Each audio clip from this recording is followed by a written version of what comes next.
Hello, welcome back, YouTubers, to another episode of What You Missed News, the video game news show where I detail video game news that came out this week, might be important to you and the video game industry at large, ladies and gentlemen. Wait a minute, what's that you say? There's something on my face. Well, I have no idea what you're talking about. Now, before I jump into the news, ladies and gentlemen, once again, I'd just like to give a good shout out to my friends RAV Power. I'm not making any money off this, I get no kickbacks out of this, but if you're looking for a really nice power bank and a lot of options to choose when purchasing a power bank, you might want to consider RAV Power. They send me power banks all the time to promote, to check out, to show to my subscribers because they know you guys have devices, phones, tablets, and Nintendo Switches, and if you are running low on power, the Nintendo Switch doesn't last forever, RAV Power's power banks got you covered. So check into it if you're interested and you need a new power bank. Now, I want to begin with some interesting news of Ark Survival getting a Blocky spin-off. It's called Pixel Ark, and basically what it does is take Minecraft's aesthetics of pixely blocks and combines it with Ark Survival to make a new game. It's going to be early access and it's being developed by Snail Games rather than Ark's creator Wildcard, who is only provided design and technical input. But again, this isn't some spiritual successor or weird third-party thing or a clone or a ripoff coming from like Steam or something, Steam's library or something. This is, you know, it has a lot to do with the original Ark developers and Ark Survival game itself, so it's pretty cool. Pixel Ark is set to release on Steam for early access and Xbox One in March, and it'll be coming to the PS4 and Switch later on this year. That's a quote, later on this year. So yeah, I hope that it's a little bit more optimized than the original Ark Survival. That's all I have to say for that, ladies and gentlemen. Castlevania Season 2 of Netflix is going to be premiering this summer, ladies and gentlemen. Yes, they are coming back this summer for 8 episodes. There's no other news regarding that other than the fact that it is confirmed that it's coming. If you haven't seen the original Castlevania series on Netflix, please check into it. If you're a gamer, man, it really does the series justice. I like it a lot, man. It's really good. So, moving on to something a little bit more meaty, we have Nvidia suggesting retailers put gamers over cryptocurrency miners in the graphics card craze. So if you didn't know it or not, there is cryptocurrency out there, most notably and well known being Bitcoin, and how this happens is it's mined using GPU calculations rather than CPU calculations. So there have been times where there are GPU miners who have 8 GTX 1080s all connected up to 2 server class motherboard CPUs on one giant motherboard, and that's how they mine. Now here's the problem with that, ladies and gentlemen. Whether you have 1 or 10 or 20 or 500 GPUs, the problem is availability. Because gamers who game high-end on PC use these cards to run their PCs and run the graphical engines of these games, and miners buy them up, creating a gap in the supply and a massive influx in demand. Nvidia is suggesting that retailers put gamers first due to the simple fact that gamers are not getting their cards, meaning there's a shift in the market share. Imagine a giant pie chart. We have on one end AMD, on the other side Nvidia, and they're competing for the market's viability. Both AMD and Nvidia are being bought up by cryptocurrency miners, but Nvidia realizes that when that bubble does inevitably pop, eventually people are going to stop buying up their GPUs that are miners, and if they are left holding the checks, so to say, they're going to be the ones who are going to be paying because their main audience is going to be ostracized due to the simple fact that their audience could not have bought those GPUs at the time. And so they're going to be in a lot of trouble. And that's all there is to that, ladies and gentlemen. Essentially, they're just saying, hey, gamers were our audience to begin with. They're going to continue being our audience. Please put limitations on people who are buying these cards, scalping these cards, and just completely screwing over supply and demand. That's all there is to it. Can they actually do that?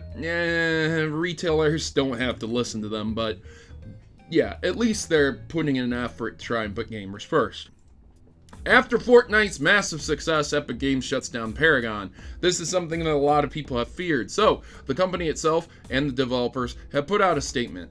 Quote, "We truly appreciate everything you've put into Paragon. We received many passionate ideas of where to take the game, and our outpouring of thoughtful suggestions is another testament to this incredible community. And that was a blog post attributed to the Paragon team. But continuing on, after careful consideration, many difficult interim debates, we feel that there isn't a clear path for us to grow in Paragon into the MOBA that retains enough players to be sustainable, and we didn't execute well enough to deliver on the promise of Paragon. We have failed you despite the team's incredible hard work, and we're sorry.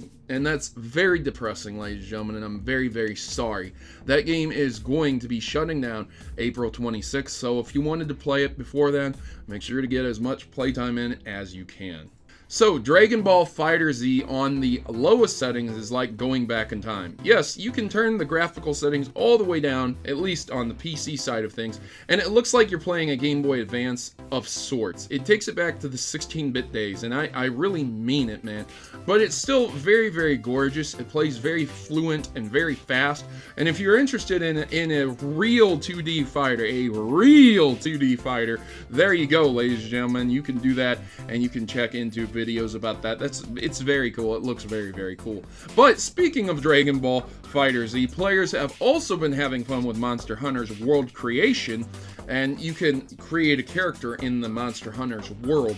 I recently reviewed the game. If you haven't checked that video out, please be sure to do so. But one of the funniest things is that an individual has created Frieza on Monster Hunter World. There's plenty of other creations, but I thought that was an interesting tie-in there, ladies and gentlemen.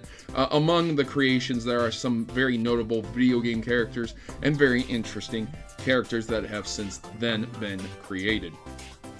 Now, we're not done with the news of the Monster Hunter World because Street Fighter V's Ryu and Sakura are coming to Monster Hunter World. Now, this is strange. It's weird. There's some type of crossover and deal that they have going on.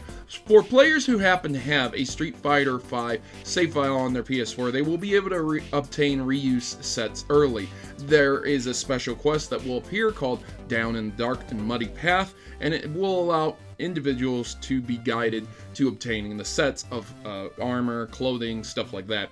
And that is going to be obtainable on the PS4 or the Xbox One.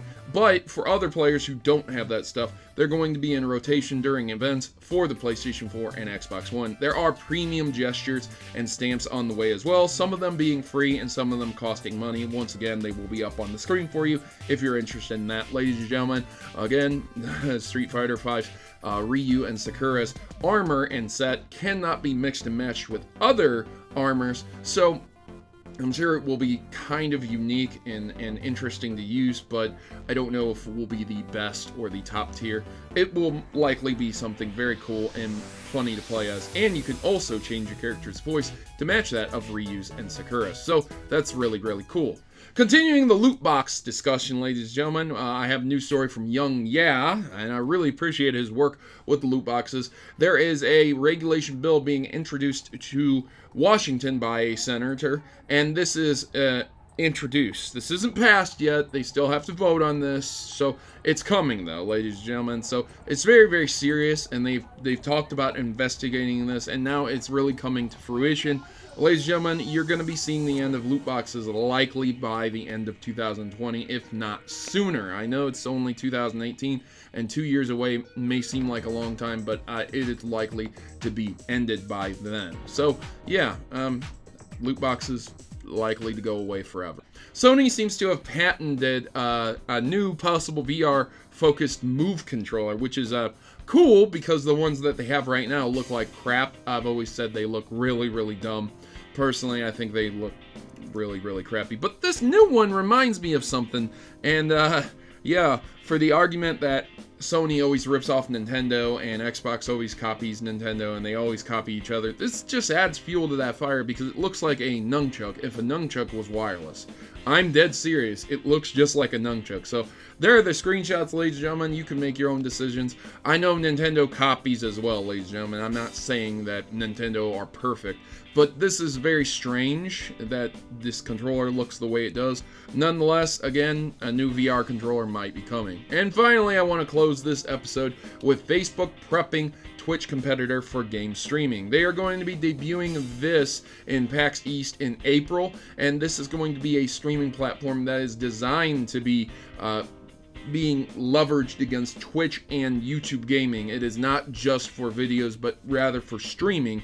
So there you go. But they've also discussed exploring options for monetization of these streams and getting their content creators paid. So there it is, ladies and gentlemen, more competition coming out against YouTube gaming and Twitch. So that will be it for this episode of What You Missed News. If you guys enjoyed this episode, please like and share it with everyone you can. Every like helps me out a lot in January because, man, ad revenue, views, everything goes down in January, ladies and gentlemen, and it's that roller coaster ride back up again until you hit the bottom of the hill. For me, it's a difficult time, but I am doing as well as I possibly can.